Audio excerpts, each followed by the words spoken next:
Hi, I'm actor Ian Champion, and welcome to History of Horror Cinema, my personal podcast tour of the good, bad, and the ugly of horror movie history. If you like what you hear, please don't forget to hit subscribe. Abbott and Costello Meet the Invisible Man, 1951. Almost 2 years after all too briefly meeting Boris Karloff on screen in 1949, Bud and Lou's creative team opted to do another comedy film plundering Universal's horror back catalogue for inspiration. The Mummy was yet to be excavated, but instead a story was developed by Hugh Wedlock Jr. and Howard Snyder centered around the Invisible Man, who you'll recall made a cheeky hat-tipping audio cameo via Vincent Price's voice at the end of Meet Frankenstein in 1948, as I've covered in a previous episode. The resulting script welcomed back the team of Robert Lees, Frederick I. Ronaldo, and invaluable house gagsmith John Grant, their first film with the boys since that classic horror-comedy mélange 3 years before. And the more assured tone given to this new one is as transparent as H.G. Wells' Antihero. Russian-born veteran comedy director Charles Lamont cut his teeth in churning out silent comedy shorts for the likes of Mack Sennett, before later graduating to Universal Features. This would be his second for Bud and Lou, going on to helm all their last 3 horror-tinged ones we will explore. Abbott and Costello Meet the Invisible Man benefits from using the most compelling aspect of the sublime 1933 Claude Rains original, his eroding humanity into serum-inspired megalomania. Fans will recall its sly black humor even so, courtesy of masterful director James Whale. As a vehicle for this loud comedy duo, though, a less subtle approach was needed to play to their strengths. The clever stroke was splicing the plot to a vigorous genre, whose literally knockabout energy suited Bud and Lou's style, the sports movie. To be even more specific, the writers used the popular subgenre of corruption in the boxing world, one they would have seen notably exploited in the recent Body and Soul, The Setup, and Champion. Abbott and Costello, actually named Bud and Lou here, make the acquaintance of a boxer when he is their first client as new graduates of the Dugan Detective School. The acronym DDT, a deliberate reference to the controversial pesticide on sale in the US from 1945. Tommy Nelson has broken out of jail and is on the run from the cops as chief suspect in his manager's murder, following a middleweight bout. Arthur Franz is fittingly raw as Nelson, combining the decency of the lead character's pal he played in Invaders from Mars in 1953 with the gritty edge of his most famous role, the unhinged homicidal ex-soldier in The Sniper in 1952. Tommy is desperate to prove his innocence, so the boys agree to take him to see his fiancée Helen Gray, the lovely Nancy Guild, and her uncle Dr. Philip Gray, a scientist who just happens to be experimenting with a revolutionary invisibility serum.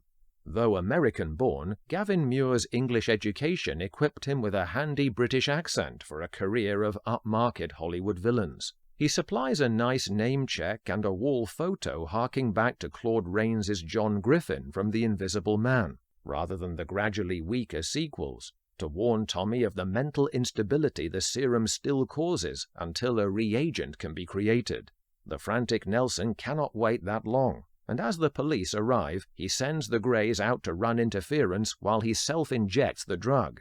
A further nod to the superior originating film is the sight of Tommy resembling Rains' iconic bandaged head complete with goggles. From here on, this spin-off of Two Worlds is well mined for the visual gag potential of invisibility, and the co-opting of boxing physicality for laughs. Verbal gags are thinner on the ground, despite an occasional pleasing turn of phrase, such as Lou's eyewitness account to the cops that Tommy disappeared in installments. There are some boisterous burlesque-style routines, such as Lou's subsequent visit to a city psychiatrist, Paul Maxey, better suited to portraying a burly butcher perhaps, who along with an office full of others falls under Lou's reverse hypnosis. There's a slick sleight of hand sequence where Lou continually pockets their new client's retainer, despite Bud's best efforts to keep hold of it. We also see the advancement of special optical effects since the early 30s by David S. Horsley. He had worked on the last 3 sequels, The Invisible Man Returns, and its jokier follow-up The Invisible Woman, plus the espionage war iteration The Invisible Agent in 1942. He creates marvelous moments of floating objects, especially some seamless card manipulation by the unseen Tommy during a game. The Transparent Fugitive is a great linchpin for drawing together the funny and the serious elements on offer. On the one hand, Tommy partners Lou in a show-off exhibition at the gym to convince murder-guilty gangster Morgan, Sheldon Leonard, continuing his crime wave after Zombies on Broadway's Ace Miller, as we've covered in an earlier episode, to pit him in a bout against John DeHaim's Rocky Hanlon. This then sets up Lou's unlikely Porky pugilist in the extended end fight for maximum sight gags. To the movie's credit, it meanwhile honors the horror franchise in never forgetting the vital escalating monstrosity building inside Tommy. "I don't want friends, I want followers," he drunkenly declaims in a club. The fight clock is ticking.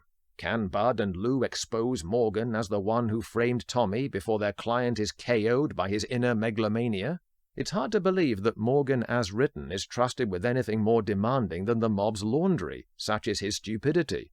Not only does he send Louis the Looper a note spelling out a death threat if he doesn't take a dive, surely handy evidence for the cops, he even accompanies it with the boy's $15,000 bribe in advance.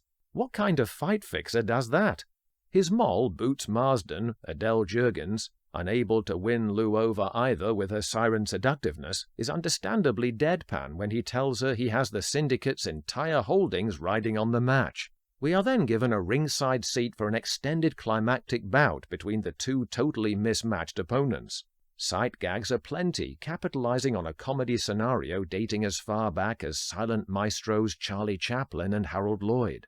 Plot-wise, the hapless Lou simultaneously aims for authenticity, avoids a beating by Hanlon, and gets a two-fisted unseen assist by Tommy to actually win, much to Morgan's eventual self-incriminating rage. It only remains for Tommy to receive the reagent in a blood transfusion with Costello that somehow backs up into bestowing invisibility upon the donor. Lou blithely rolls with the punch as gifting him future detective stealth, albeit with an inexplicable back-to-front torso. Like Brando's doomed ex-boxer, Terry, I Could Have Been a Contender Malloy in On the Waterfront, Abbott and Costello Meet the Invisible Man ultimately had no chance of an awards title shot. But it comes out swinging, and sometimes with this pair, that bruiser spirit goes the distance. Thanks for listening. If you like what you hear, please don't forget to hit subscribe.